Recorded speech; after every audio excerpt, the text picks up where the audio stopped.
Laporta est revenu sur l'offre formulée par le FC Barcelone à l'Atlético Madrid. Le dossier est bel et bien relancé. Quelque temps à peine après la déclaration du président de l'Atlético Madrid, il y a encore 1 heure de ça, je vous parle pas 2 jours, 1 heure. Il a dit que peu importe l'offre qu'il recevra, le joueur n'est pas à vendre. Sans tarder, le président Laporta lui a déjà répondu seulement 1 heure après la déclaration du président Cerezo. Laporta a déclaré avoir formulé une offre, comme on sait tous, que le joueur va venir. Si l'Atlético trouve un remplaçant, ils seront plus amenés à le vendre. On continue d'y croire et tout plein de choses. On le verra durant la vidéo actualité. Moi, ça m'a fait extrêmement plaisir, les déclarations de Laporta. Je tenais absolument à faire une vidéo, même si elle va être peut-être plus courte que d'habitude, car je vais être en retard sur ce que j'ai à faire. Mais les nouvelles sont tellement bonnes. Il faut parler Barça, de Laporta et des informations. Hier, déjà, nous avons eu des informations très prometteuses. Et aujourd'hui, ça continue dans ce sens-là. Je vous laisse avec la vidéo. Lisons ensemble Enrique Cerezo, le président de l'Atlético Madrid, ce qu'il a déclaré il y a de ça 1 à 2 heures.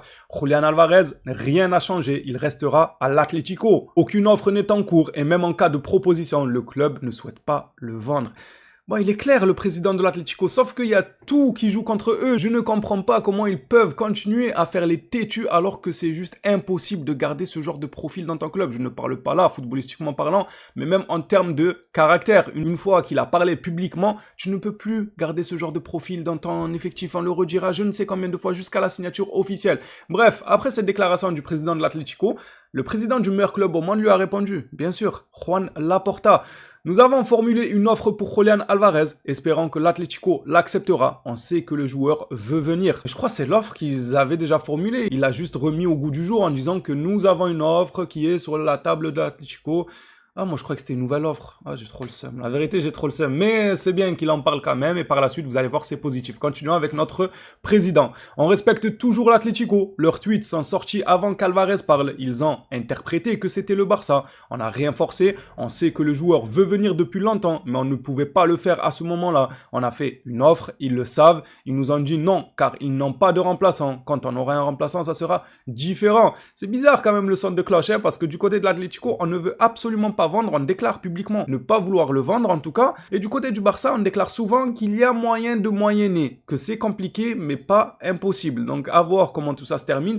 Moi j'ai tendance à croire le côté du Barça. Il y a trop de choses qui jouent en notre faveur pour rater ce joueur. En plus de ça, Laporta, lors de ses déclarations d'aujourd'hui, il a rappelé que Julián Alvarez est un fan inconditionnel du FC Barcelone et qu'il voulait venir même depuis l'époque de Manchester City, mais que le Barça n'était pas en mesure de fournir une offre à ce moment-là. C'est tellement dommage, 70 millions. Oh là là, tu vas le payer 2 fois le prix maintenant. C'est dommage, mais comment ça, à ce moment-là, tu pouvais pas faire une offre? J'ai pas, vends ce que tu veux, vends tout, frère. C'est un scandale. Tu le loues pas 70 millions et en plus, tu viens nous dire qu'il voulait venir à cette époque. En quittant City, il voulait venir au Barça, mais on ne pouvait pas. C'est tellement frustrant, mais bon, c'est comme ça. C'est les affaires, j'ai envie de dire. Si à ce moment-là, tu pouvais absolument pas... Bah, écoutez, on sait à quel point le club a traversé une période très compliquée financièrement parlant. C'est pas grave, faut aller de l'avant. Oublions le passé, parlons maintenant d'une petite déclaration de FF Polo. Julián Alvarez est plus en dehors de l'Atlético Madrid qu'à l'intérieur. Il me semble qu'il va partir, même ses coéquipiers disent qu'il ne veut pas rester. Tout le monde dit qu'il ne veut pas rester. Il s'agit uniquement de la direction qui enchaîne les refus, qui continue à croire que le joueur va rester tout en étant heureux.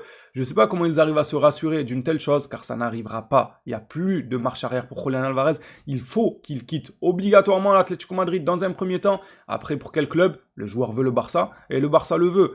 Pourquoi vous nous parlez des autres offres? Arsenal le veut, Paris le veut, ça n'a pas d'importance, le joueur ne veut pas ces clubs-là. Il veut uniquement le FC Barcelone, et moi, plus le temps passe, plus je me dis, c'est faisable. C'est largement faisable quand on voit la pression médiatique qui est mise sur l'Atlético Madrid. Ils n'ont pas d'autre choix que de céder au bout d'un moment. Les phénomènes, pour clôturer cette vidéo actualité, oui, c'est une petite vidéo. Comme je vous l'ai dit, je l'ai fait vraiment à la va-vite. Je n'avais pas énormément de temps devant moi, mais ça m'a fait plaisir que Laporta revienne sur cette fameuse offre effectuée à l'Atlético Madrid. En finissant en beauté par cette déclaration de Tebas qui peut se montrer intelligent parfois. Je savais pas, mais ça peut arriver.